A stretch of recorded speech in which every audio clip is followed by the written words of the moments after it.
Bienvenue sur 3A Télé Sud. J'ai le plaisir de vous présenter donc l'émission Vérité et Mensonge, qui est maintenant notre rendez-vous régulier. Alors, comme vous le savez, Vérité et Mensonge est une émission de culture, une émission d'histoire, une émission qui nous permet en fait de redécouvrir le passé de l'Afrique.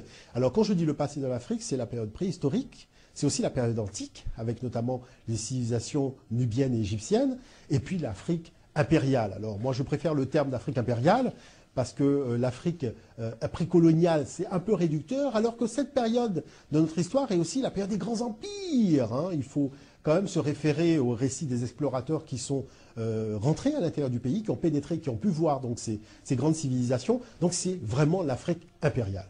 Alors aujourd'hui, nous avons l'opportunité de revisiter une page de l'histoire africaine, et puis de l'histoire aussi de l'humanité, qui est donc cette page de l'histoire antique, donc de la civilisation égyptienne, avec notamment la problématique de la traduction du terme Kemet. Parce que il est important quand même de signifier que Kemet, c'est le nom de l'Égypte, le nom authentique de l'Égypte. Vous voyez, parce que aucun pharaon de cette période, que ce soit Ramsès II, Khéops, Mykérinos, dont leur vrai nom est Khufu, Menkaure et Ramessou, ne s'est dit « je suis souverain de l'Égypte ». Parce que ce mot était inconnu à l'époque. C'est-à-dire qu'aucun habitant de l'Afrique antique n'a utilisé l'appellation d'Égyptien parce qu'ils ne connaissaient pas ce terme-là. Alors, pour désigner leur pays, ils utilisaient le terme donc Taméri, qui est le pays bien-aimé, Tadjézer, qui est le pays sacré, Taroui, pour l'union des deux terres, et puis naturellement donc le terme Kemet que nous allons étudier. Alors, d'où vient en fait ce mot d'Égypte? D'où vient cette appellation? Alors il faut savoir que c'est un mot en fait qui a une origine extra-africaine. Parce que tout simplement, lorsque Narmer, donc le pharaon soudanais, qui est parti du sud de la région de Néken, les Hierakonpolis grecs, pour aller unifier les différents clans de la vallée, il a installé sa capitale dans le nord, à Men-Nefer, qui est devenu Memphis en fait. Voyez, et à Memphis, le temple de Dieu, parce que c'était déjà la religion monothéiste, il faut le savoir, c'était Ukapta, le temple de l'âme de Dieu, le temple de l'âme de Ptah. Et naturellement, donc cette appellation, parce que les Grecs arrivent à partir de la lignée des pharaons, notamment Amasis, à partir d'Amasis, et là, nous sommes au 8e siècle avant d'entrer, et là, véritablement, ils vont reprendre ce terme-là en essayant de comprendre ce que les habitants disent, et ça va venir de Ukapta va donner Ekryptos, qui va donner finalement après un transfuge de cette appellation dans la langue latine, le mot Égypte que nous avons aujourd'hui. Donc on s'aperçoit finalement que le mot Égypte ne désigne pas l'intégralité du territoire, mais seulement la portion où habitaient véritablement les Grecs, puisqu'on sait qu'avec Alexandre le Grand, ils vont fonder véritablement la ville d'Alexandrie.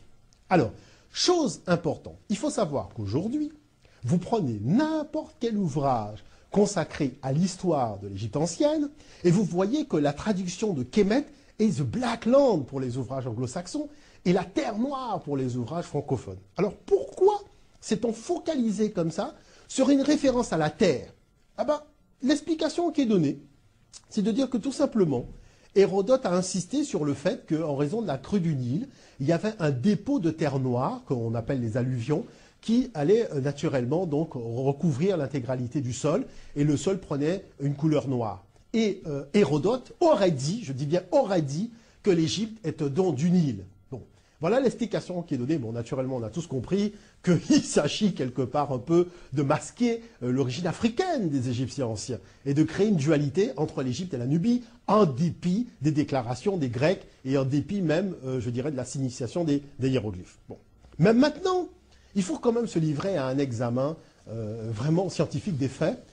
Déjà, la première chose, c'est de savoir, est-ce que Hérodote, lorsqu'il parlait de la crue du Nil, a vraiment fait référence à l'ensemble du territoire donc de Kemet, ou est-ce que finalement il ne s'est pas limité qu'à la proportion de ces territoires, c'est-à-dire le nord, lieu où résidaient en fait les Grecs? Alors pour le comprendre, il suffit tout simplement de voir sa déclaration, c'est dans son livre 2, donc Hérodote dit la partie de l'Égypte, vous voyez, donc la partie de l'Égypte, donc déjà En introduction, on voit bien qu'Hérodote n'a pas englobé l'intégralité du territoire, mais il fait référence simplement à une partie. Alors, quelle partie?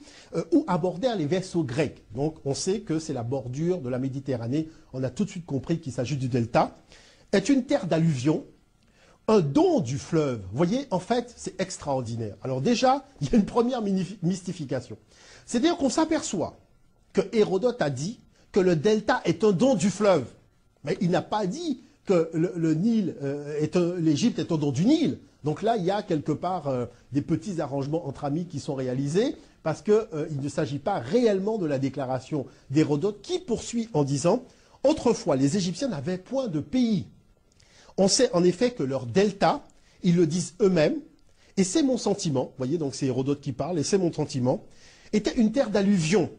Une terre, peut-on dire, nouvellement apparue. » Donc là, maintenant, je pense qu'on a la certitude que lorsque Hérodote faisait allusion au don du Nil, il ne mentionnait pas, en tout cas, il ne faisait pas référence à l'intégralité du territoire, mais il limitait son appréciation au delta. Donc ça, c'est quand même très important de le noter.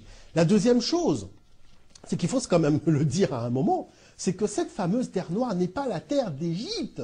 C'est quand même la terre qui provient du sud profond, c'est-à-dire l'Ouganda, le Rwanda, la Nubie. C'est cette terre-là qui vient de l'Afrique profonde. C'est cette terre-là qui est la terre fertile, qui va recouvrir le sol donc de Kémet, donc de l'Égypte, et qui va fertiliser en fait le sol et qui va permettre la récolte. Donc vous voyez quand même la dépendance qu'avait donc cette population égyptienne vis-à-vis de l'Afrique de l'intérieur, de l'Afrique profonde. Donc le regard forcément qu'ils avaient sur l'Afrique n'est pas le regard qu'on veut nous faire croire qu'ils avaient. C'est-à-dire un regard qu'on peut qualifier de colonialiste, puisque c'est un peu comme ça qu'on comprend finalement les déclarations donc, des chercheurs aujourd'hui. Alors, moi, ce que je pense un petit peu dans cette approche, c'est qu'il faut véritablement aujourd'hui rentrer dans l'analyse de la graphie. Alors, cette graphie, en fait, elle est importante. Pourquoi? Parce que, premièrement, on s'aperçoit que nous avons le premier signe qui est le kem. Le kem, donc, c'est un bilitaire. Le kem, c'est la peau de crocodile, selon donc, les égyptologues occidentaux.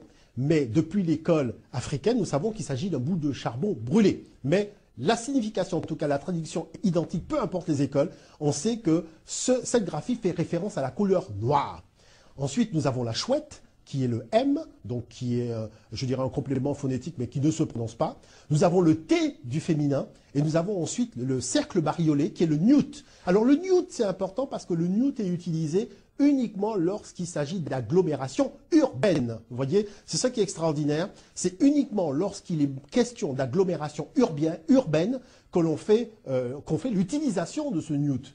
Alors, vous allez me demander, mais finalement, pour désigner la Terre, ben, comment les Égyptiens, quelle graphie les Égyptiens utilisaient?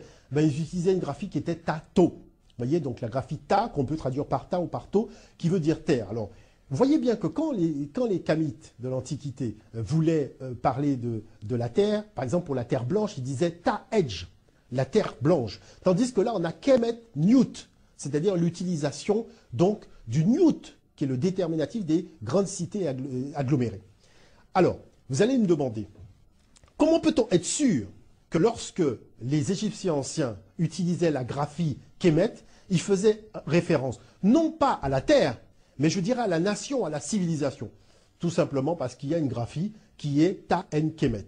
Alors, si on traduit Kemet par la terre noire, sachant que Ta veut déjà dire la terre, ça donne la terre de la terre noire. Donc on comprend que ça n'a pas de sens.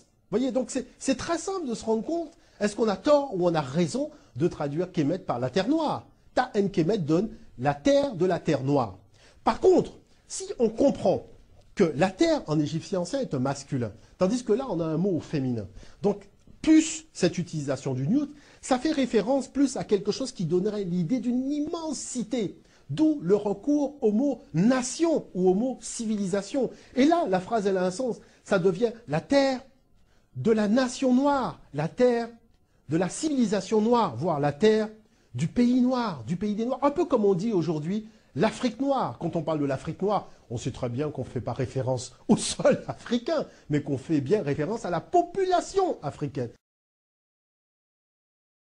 Ça devient la terre de la nation noire, la terre de la civilisation noire, voire la terre du pays noir, du pays des Noirs. Un peu comme on dit aujourd'hui l'Afrique noire. Quand on parle de l'Afrique noire, on sait très bien qu'on ne fait pas référence au sol africain, mais qu'on fait bien référence à la population africaine. Eh bien, je pense que c'est exactement la même chose, puisque lorsqu'on sait que le terme Kem voulait dire être noir, et lorsqu'on sait que les Égyptiens anciens utilisaient cette même graphie pour s'appeler eux-mêmes, c'est-à-dire ils s'appelaient les Kamites. Les Kamites, comment traduire les Kamites? Aujourd'hui, vous prenez n'importe quel dictionnaire, ce terme est rendu par les Égyptiens.